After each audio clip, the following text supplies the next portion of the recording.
Welcome to Hari and Priya குட்டிஸ் channel. இன்றைக்கி நம்ம சேனலில் என்ன வீடியோ பார்க்க போகிறோன்னா, ஒரு யூஸ்ஃபுல்லான வீடியோ தான் பார்க்க போகிறோம். நம்ம எல்லோரும் தேங்காய் வெட்டிட்டு அதில் தேங்காய் யூஸ் பண்ணுவோம். அந்த நாரை கீழே தூக்கி போட்டுருவோம். அந்த மாதிரி அந்த நாரை இனிமேல் கீழே தூக்கி போடாதீங்க. அதை வச்சு நான் ஒரு சில டிப்ஸ் உங்களுக்கு சொல்கிறேன், எப்படி எப்படி யூஸ் பண்ணலான்னு.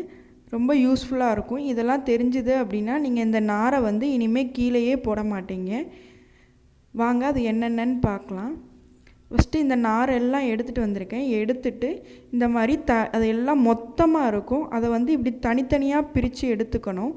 அப்படி தனித்தனியாக பிரிக்கும்போது பார்த்திங்கன்னா அங்கே பாருங்கள், கீழே பாருங்கள், அதோட துகள்கள்லாம் கீழே விழுகும். அது எல்லாமே விழுந்துருச்சு அப்படின்னா உங்களுக்கு அந்த நார் தனித்தனியாக கிடச்சிரும். பாருங்கள், நான் எல்லாமே இந்த இதில் எடுத்துட்டேன். தனித்தனியாக கிடச்சிருச்சு. பாருங்கள், இதுக்கும் அதுக்கும் உள்ள டிஃப்ரென்ஸ் பாருங்கள். இதில் எல்லா துகள்களுமே விழுந்துருச்சு, இதில் இன்னும் அப்படியே இருக்குது. ஸோ இந்த மாதிரி எல்லாத்தையுமே தனித்தனியாக பிரித்து எடுத்து வச்சுக்கோங்க.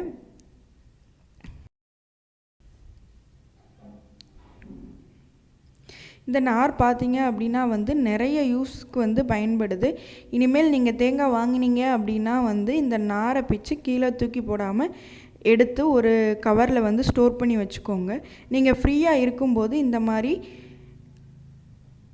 செஞ்சு வச்சுக்கிட்டீங்க அப்படின்னா உங்களுக்கு ரொம்ப யூஸ்ஃபுல்லாக இருக்கும். இப்போ நான் எல்லாமே எடுத்துட்டேன். பாருங்கள், இவ்வளோ துகள்கள் கிடச்சிருக்கு. எல்லாமே எடுத்து சுத்தம் பண்ணிட்டேன். எல்லாமே தனித்தனியாக வந்துடுச்சு. நம்ம இதை வச்சு நிறைய டிப்ஸ் பார்க்க போகிறோம். அதுக்கு முன்னாடி கீழே விழுந்த இந்த துகள்கள் பார்த்திங்க அப்படின்னா நம்மளுக்கு ரொம்ப யூஸ் ஆகும். அதையும் தூக்கி கீழே போட்டுறாதீங்க. இது பார்த்திங்கன்னா நல்ல ஒரு வாட்டர் ரிட்டைனிங் பண்ணக்கூடியது. ஸோ நீங்கள் வீட்டில் செடியெல்லாம் வளர்க்குறீங்க அப்படின்னா இந்த துகள்களை அந்த செடியில் போட்டு தண்ணி ஊற்றி வச்சிங்க அப்படின்னா அது ஈரப்பதத்தை அப்படியே மெயின்டைன் பண்ணும். இப்போ நீங்கள் ஊருக்கெல்லாம் போகிறீங்க, ஒரு 2 to 3 days ஊருக்கு போகிறீங்க, செடிக்கு தண்ணி ஊற்றணுமே அப்படின்ற கவலையே வேண்டாம். இந்த மாதிரி தூள் பண்ணி இந்த தூளை போட்டு அதோட கொஞ்சம் நாரும் போட்டு தண்ணி ஊற்றிட்டு போனீங்க அப்படின்னா ஈரப்பதம் அந்த செடிக்கு 2 to 3 days பார்த்திங்கன்னா அப்படியே இருக்கும். செடி வாடாமல் நல்லாயிருக்கும். கண்டிப்பாக இதை யூஸ் பண்ணி பாருங்கள்.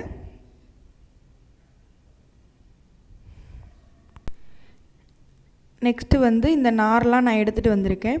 இந்த நார்லாம் பார்த்திங்க அப்படின்னா இப்படி நல்லா முறுக்கி விட்டு எடுத்து வச்சுக்கோங்க. இப்படி கையில் போட்டு நல்லா உள்ளங்கையில் போட்டு இப்படி அழுத்துனீங்க அப்படின்னா அது எல்லாமே ஒன்று சேர வந்துடும். முறுக்கி இந்த மாதிரி நடுவில் கை வச்சு தேய்ச்சி எடுத்து வச்சுக்கோங்க. இப்போ எல்லாத்தையும் நான் அந்த மாதிரி தேய்ச்சி எடுத்து வச்சுக்கிறேன்.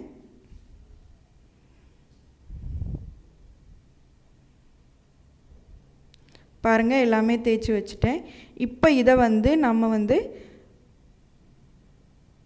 ஜாயின் பண்ண போகிறோம். எப்படின்னு பாருங்கள். இந்த மாதிரி ஒரு முனையை எடுத்து இப்படி அந்த மாதிரி ரவுண்டாக அப்படியே சுற்றிக்கிட்டே வந்தீங்க, முறுக்கி அப்படியே சுற்றிக்கிட்டே வந்தீங்க அப்படின்னா உங்களுக்கு ரவுண்ட் ஷேப்பில் கிடைக்கும். இப்போவே கண்டுபிடிச்சிருப்பீங்க, இது ஸ்க்ரப்பர் தான். நம்ம பாத்திரம் கழுவுற ஸ்க்ரப்பர். நீங்கள் ஸ்டீல்லாம் யூஸ் பண்ணுவீங்க. இப்போ இருக்கிற ஸ்டீல் ஸ்க்ரப்பர் தான் எல்லாருமே யூஸ் பண்ணுறோம். இது பார்த்திங்க அப்படின்னா ஆர்கானிக் வெர்ஷனாக இருக்கும். இது ரொம்பவுமே ஈஸியான செய்யக்கூடியது.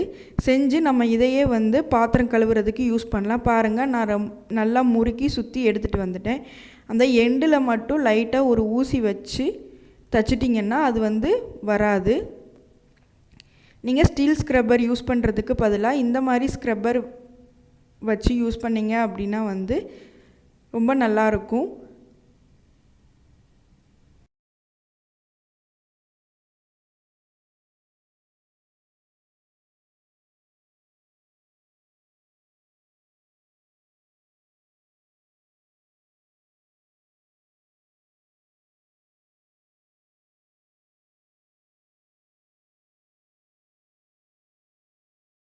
எக்ஸ்ட்ராஸ்லாம் வந்து நான் சிசர் வச்சு கட் பண்ணி விட்டுறேன்.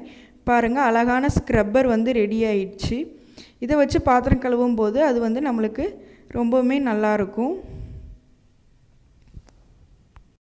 கண்டிப்பாக உங்களுக்கு ஃப்ரீ டைம் இருந்தால் இந்த மாதிரி ஸ்க்ரப்பர் செஞ்சு வச்சு அதை யூஸ் பண்ணி பாத்திரம் கழுவ ட்ரை பண்ணுங்கள். வாங்க நெக்ஸ்ட்டு என்ன பண்ணலான்னு பார்க்கலாம். நெக்ஸ்ட்டு நாரை எடுத்துக்கிறேன், தேங்காய் நாரை எடுத்துக்கிறேன். இந்த நாரை வச்சு இப்போ நம்ம வந்து ஒரு பொட்லி மாதிரி செய்ய போகிறோம். அதுக்கு நான் வந்து இதை நல்லா மடித்து ஒன்று போல் எடுத்துக்கிறேன். எடுத்துட்டு ஒரு காட்டன் கிளாத் எடுத்துக்கிறேன். அந்த காட்டன் கிளாத்தில் இதை வந்து சுருட்டி அதுக்குள்ளே வச்சுக்க போகிறோம்.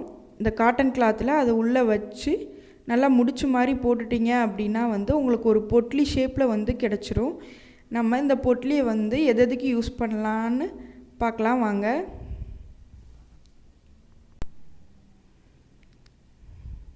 இந்த பொட்லி ரெடி பண்ணிவிட்டு நம்ம தோசைலாம் ஊற்றுறதுக்கு முன்னாடி லைட்டாக ஆயில் விட்டு அந்த இதை வந்து தோசைக்கல்லை வந்து க்ளீன் பண்ணுவோம்.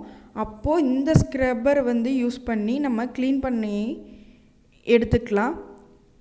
இது இந்த துணி வந்து அழுக்காயிடுச்சு அப்படின்னா வந்து அதை மட்டும் எடுத்து துவைச்சிக்கலாம். இந்த நார் வந்து உங்களுக்கு எதுவுமே செய்யாது. நீங்கள் எவ்வளோ டைம் வேணால் யூஸ் பண்ணிக்கலாம். துணியை மட்டும் அடிக்கடி எடுத்து அந்த காட்டன் துணியை மட்டும் அடிக்கடி எடுத்து துவைச்சிக்கோங்க. துவைச்சி யூஸ் பண்ணிங்க அப்படின்னா நல்லா ஒர்க் ஆகும். நல்லா இந்த மாதிரி அயன் கடாய் அப்படி இருக்கிறதெல்லாம் நீங்கள் சீசனிங் பண்ணும்போது நீங்கள் இந்த பொட்லி யூஸ் பண்ணி பண்ணிங்க அப்படின்னா வந்து நல்லா இருக்கும். கண்டிப்பாக ட்ரை பண்ணி பாருங்கள். தேங்க்ஸ் ஃபார் வாட்சிங்.